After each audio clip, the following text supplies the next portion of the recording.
പരസ്യമായി പറഞ്ഞതിൽ കൂടുതൽ UDF ആയിരുന്നു, എഴുതി വെച്ചതിൽ LDF ഉണ്ട്. അതിൻ്റെ നമുക്ക് ഏറ്റവും സന്തോഷം തരുന്നൊരു കാര്യം UDF വേണം LDF വേണമെന്ന് വൈകാരികമായി ഒന്നോ രണ്ടോ പേര് പറഞ്ഞു കാണും.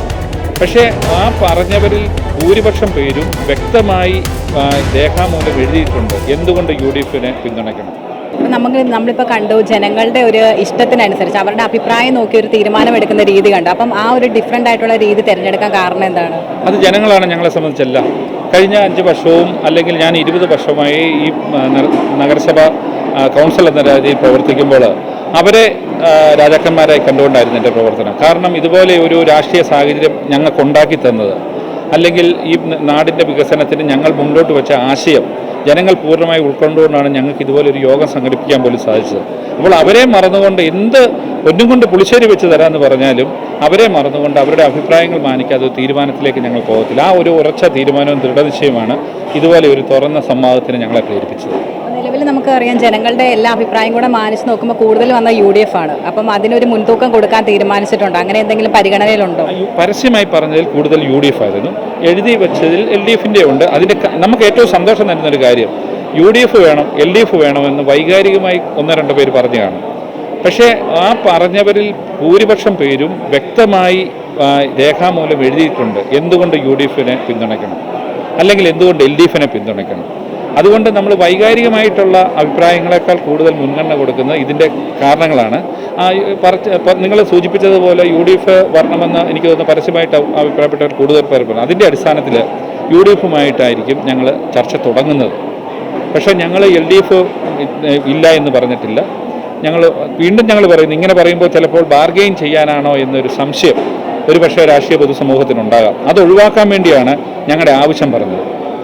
അല്ലെങ്കിൽ വേണേൽ പറയാം UDF 5 സീറ്റ് ചോദിച്ചു, അവർ തരുവല്ലെന്ന് പറഞ്ഞപ്പം LDF പോയി 5 സീറ്റ്, അങ്ങനെ പറയാം. ആ ഒരു വാദഗതിയോ തർക്കങ്ങളോ ഉണ്ടാകാതിരിക്കാൻ വേണ്ടി ഞങ്ങൾ ഈ ഒരു പൊതു തീരുമാനത്തിലേക്ക് എത്തിയത്. വളരെ സന്തോഷം തോന്നുന്നു. ഒരു പക്ഷേ നിങ്ങൾക്കൊക്കെ ഇത് പുതുമയായിരിക്കാം.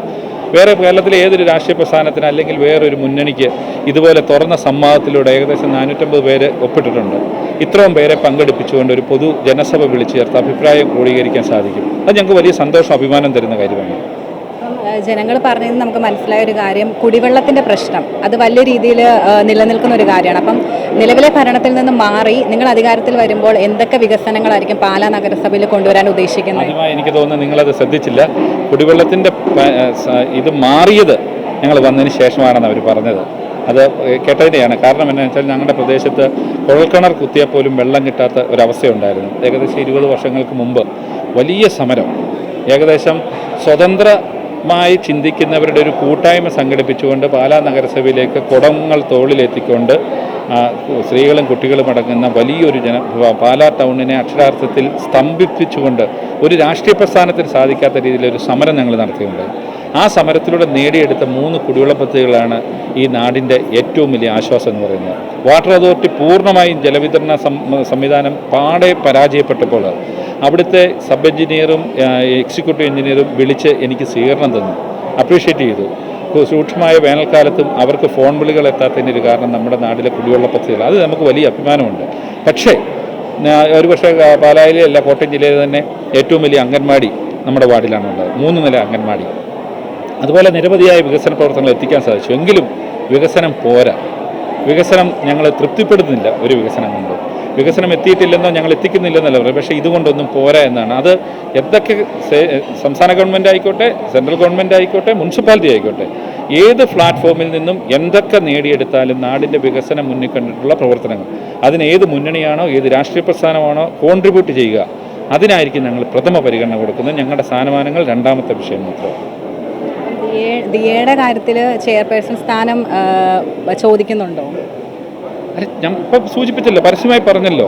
ദിയയ്ക്ക് 2 മുന്നണികളും ചെയർപേഴ്സൺഷിപ്പ് അവർ വാഗ്ദാനം ചെയ്തിട്ടുണ്ടല്ലോ. ചർച്ചയിൽ തന്നെ അവർ ചർച്ചയിലെ പോലും നമ്മളോട് ബന്ധപ്പെട്ടപ്പോൾ പോലും അവർ പറഞ്ഞ കാര്യമാണ്. പക്ഷേ അതിൽ നമുക്ക് എന്ത് വേണം, എങ്ങനെ വേണം, എത്ര ടേം, എത്ര കാര്യങ്ങളിലേക്കൊന്നും ഞങ്ങൾ നേരെ ഇരുന്ന ഒരു മുന്നണിയായിട്ട് സംസാരിച്ചിട്ടില്ല. അത് ഇനി അടുത്ത ദിവസങ്ങളിൽ, ഒരുപക്ഷെ നാളെ തന്നെ ആ ചർച്ചകളിലേക്ക് നമ്മൾ കടക്കാൻ പോവുകയാണ്. അതിലേക്കുണ്ടാകുന്ന തീരുമാനങ്ങൾ നിങ്ങളെ ഉറപ്പായിട്ട് അറിയിക്കും. എന്തായാലും നല്ലൊരു ഭരണം കാഴ്ചവെക്കാൻ സാധിക്കട്ടെ. ഞങ്ങൾ ഏതായാലും ഒരു കാര്യം ഉറപ്പ് തരുന്നു, ഏത് മുന്നണിയാണേലും നിങ്ങൾ സൂചിപ്പിച്ചതുപോലെ ഞങ്ങൾ അവരെ സപ്പോർട്ട് ചെയ്യുന്ന പോലെ തന്നെ പ്രധാനമാണ് ഞങ്ങളെ അവർ സപ്പോർട്ട് ചെയ്യുന്നത്. ഈ കൂട്ടായ്മയ്ക്ക് പ്രാതിനിധ്യമുള്ള, അത് ദിയ ചെയർപേഴ്സൺ ആയിക്കോട്ടെ അല്ലെങ്കിൽ വൈസ് ചെയർപേഴ്സൺ, ഏത് രീതിയിലുള്ള പ്രാതിനിധ്യമുള്ള ഒരു ഭരണ സംവിധാനമാണ് പാലായിൽ വരുന്നതെങ്കിൽ കഴിഞ്ഞ കാലങ്ങളിൽ പാലായിലെ ജനങ്ങൾ വിമർശിച്ച അല്ലെങ്കിൽ ജനങ്ങൾ തിരസ്കരിച്ച നടപടിക്രമങ്ങൾ ഒഴിവാക്കിക്കൊണ്ട് നല്ല രീതിയിലൊരു ഭരണം മുന്നോട്ട് കൊണ്ടുപോകാൻ ഞങ്ങൾ ശ്രമിക്കും.